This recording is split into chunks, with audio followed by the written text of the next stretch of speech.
రాష్ట్రంలో జరుగుతున్న 10 మున్సిపల్ ఉప ఎన్నికల నిర్వహణలో రాష్ట్ర ఎన్నికల సంఘం ఘోరంగా విఫలమైందని YSRCP SSL working president Kommuri Kanakarao ఆక్షేపించారు. హిందూపూర్ మున్సిపాలిటీలో వైఎస్ఆర్సీపీకి 30 మంది సభ్యుల బలమున్న 6 మాత్రమే ఉన్న టీడీపీ చైర్మన్ పీఠం కైవసం చేసుకోవడం చూస్తే ప్రజాస్వామ్య విలువలు ఈ స్థాయిలో పతనమయ్యాయో అర్థమవుతుందని ఆయన తెలిపారు.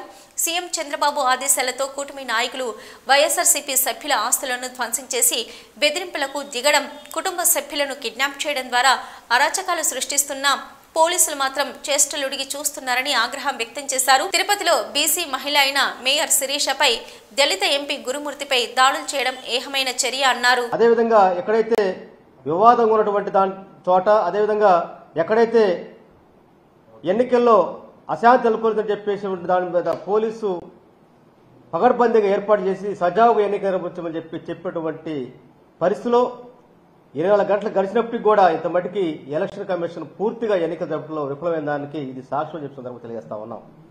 నిన్న హిందూపురంలో వైఎస్ఆర్ కాంగ్రెస్ పార్టీ కౌన్సిలర్ని కిడ్నాప్ చేసి ఈరోజు బలవంతంగా ఎన్నికని జరిపి వైఎస్ఆర్ కాంగ్రెస్ పార్టీలో దాదాపు 38 కౌన్సిలర్లు ఉంటే 30 మంది వైఎస్ఆర్ కాంగ్రెస్ పార్టీ ఉంటే ఈరోజు బలవంతంగా హిందూపురం మున్సిపల్ చైర్మన్ టీడీపీ అని చెప్పేసి నియమించడం అంటే ఎందుకంటే ఎన్నికల కమిషన్ ఫెయిల్ అయిపోయిందంటే ఎందుకంటే సాక్ష్యం ఇంకోటి ఉందని చెప్పి అడుగుతా ఉన్నాం.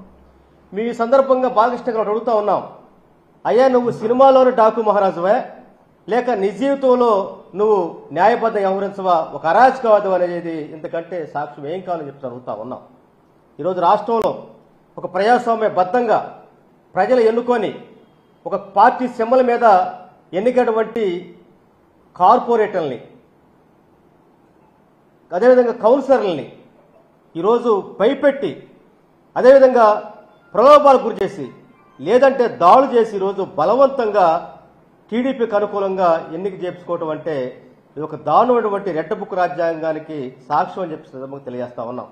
వాళ్ళు చెప్పారు మేము రాష్ట్రంలో రాజ్యాంగాన్ని అమలు చేయం, రెడ్ బుక్ రాజ్యాంగం అమలు చేస్తామని చెప్పిన దాన్ని తూసా తప్పక సూపర్ 6 అమలు చేయటం ఫెయిల్యూర్ అయ్యాము. కానీ రెడ్ బుక్ రాజ్యాంగం అమలు చేయడానికి 100% ఈరోజు వాళ్ళు ఈ ఎన్నికలో కూటమి ఏదైతే తెలుగు పార్టీ అక్రమాలకి అవినీతికి దాడులకు పాల్పడినటువంటి సంఘటన ఎన్నికల సాక్ష్యం చెప్పి తెలియజేస్తా ఉన్నాం. ఒక బీసీ మహిళ తిరుపతి మేయర్ అయినటువంటి మహిళ మీద దాడి చేసినటువంటి పరిస్థితి మనం చూసాం. వాళ్ళు మొత్తం కూడా ఎన్నికలు వెళ్తా ఉంటే ఆ బస్సులో ప్రయాణిస్తున్న మీద దాడి చేయటం అంటే ఈ రాష్ట్రంలో మహిళలకు భద్రత లేదన్నది ఎందుకంటే సాక్ష్యం కావాలని చెప్పి తెలియజేస్తా ఉన్నాం. అదే క్రమంలో ఎంపీ గురుమూర్తి గారి మీద కూడా దాడి చేయబోయారు. అంటే ఈ రాష్ట్రంలో దళితులన్నా, మహిళలన్నా, అదేవిధంగా